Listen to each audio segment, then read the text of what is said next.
जनाब, मामला कुछ यूं है कि भारतीय जनता पार्टी बीजेपी, इसकी तर्जुमान है नुपुर शर्मा। उन्होंने कुछ रोज़ पहले एक टीवी प्रोग्राम के दौरान इस्लाम और नबी पाक सल्लल्लाहु अलैहि वसल्लम से मुतल्लिक इंतहाई गुस्ताखाना, इश्तियाल अंगेज़ गुफ्तगू की बयान दिया, जिसके ऊपर न सिर्फ भारत में बल्कि अब पूरी दुनिया से ही रद्द अमल आ रहा है। भारत के अंदर तो 1-1.5 हफ्ते से इसके ऊपर एहतजाज हो रहा है, लेकिन जो हुकूमत है वहाँ पर वो इसको दबाने की भरपूर कोशिश कर रही है। यकतरफा कार्रवाइयाँ भी हो रही हैं मुसलमानों के खिलाफ। अब इसके ऊपर कुछ इस्लामी ममालिक हैं, अरब ममालिक हैं, जिन्होंने एहतजाज किया है और वहाँ पर बैन इंडिया, बॉयकॉट इंडिया की मुहिम चल रही है, जिसमें ये अपील की जा रही है कि भारत से जो आने वाली मसनूआत हैं उनका बॉयकॉट किया जाए। कुछ इस्लामी ममालिक तो हैं, पाकिस्तान ने भी इसके ऊपर भरपूर एहतजाज किया है, दफ्तर ख़ारजा ने तलब भी किया आज भारतीय दफ्तर ख़ारजा के तर्जुमान को, और भरपूर एहतजाज किया गया। वज़ीर आज़म ने, सदर मुमलिकत ने और मुसल्लह अफ़वाज के तर्जुमान ने भी इसकी भरपूर मजम्मत की है।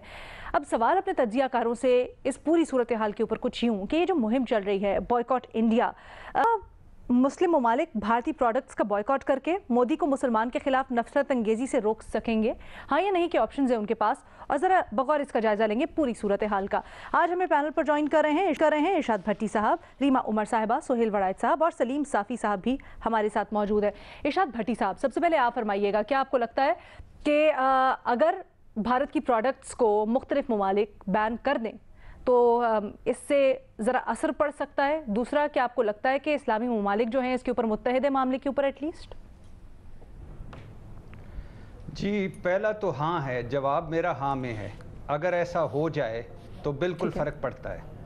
देखिए, रसूलुल्लाह सल्लल्लाहु अलैहि वसल्लम पर मेरी हमारी जाने कुर्बान, रसूलुल्लाह सल्लल्लाहु अलैहि वसल्लम की ज़ात मुबारक, रसूलुल्लाह सल्लल्लाहु अलैहि वसल्लम की इज़्ज़त व नामूस पर ज़ीरो टॉलरेंस। बैसियत मुसलमान रसूलुल्लाह सल्लल्लाहु अलैहि वसल्लम की जब बात आती तो हमारी शाहरग की होती है, शाहरग है ये हमारी, इस पर वार किया जाता है। बीजेपी और मोदी सरकार ने हमारी इस मामले में रेड लाइन क्रॉस की है। भारत में मुस्लिम दुश्मनी, अक़लियत दुश्मनी, फाशिज़म इंतहा को छू रहा, और बदकिस्मती की बात है कि वो भारत जो कल तक सेकुलर था, लिबरल था, रोशन ख्याल था, आज वो कहाँ पहुँच गया है। दूसरी बात मैडम शेख, कि आज वो ज़माना है, वो दौर है कि जहाँ खाली मुज़म्मती बयानात जारी करना, खाली मुज़म्मतें करना काफ़ी नहीं। ये मफादात की दुनिया है, जज्बात की दुनिया नहीं।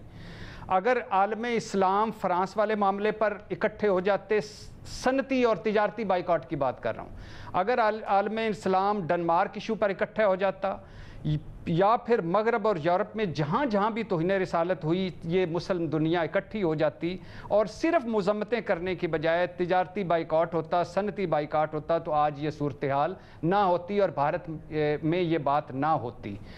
मैं तो कहता हूँ कि कश्मीर या फ़लस्तीन पर भी अगर आलम इस्लाम इकट्ठा हो जाए, ये नहीं कि एक तरफ से खुफिया मुलाकातें हो रही हैं और दूसरा जो है वो दूसरी साइड पे खड़ा, इकट्ठा हो जाए तो वहाँ भी सूरत हाल बेहतर हो जाए।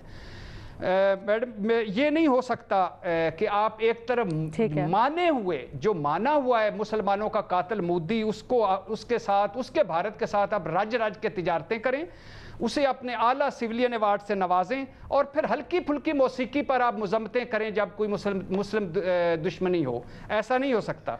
अगर सब मिलकर मुसलमानी, सिर्फ इंडिया में जो मुसलमानों के साथ हो रहा है उस पर अगर सब मिल जाएं, सनती और तिजारती बाइकआउट करें, तो ये मुसलमानों की हालत वहाँ बेहतर हो जाती है। और आखिरी बात मैडम शेख, सिर्फ आखिरी बात करनी है, वो ये कि काश हम इल्म हुनर में इतने आगे होते, काश हम सनत व तिजारत में इतने आगे होते, काश हम साइंस और टेक्नोलॉजी में इतने आगे होते, काश हम कशकोल वाले ना होते और बल्कि देने वाले होते, मुआशी तरक्की में आगे होते, तो आज बहुत थोड़े लोगों को ये जुर्रत होती कि वो हमारे मज़हब, हमारे इस्लाम और हमारे नबी पर अटैक करता। तो लेकिन फिर भी ये बहुत अच्छा है, कुवैत, कतर और अरब ममालिक ने बहुत अच्छा रद्द अमल का इज़हार किया और इससे फ़र्क पड़ेगा।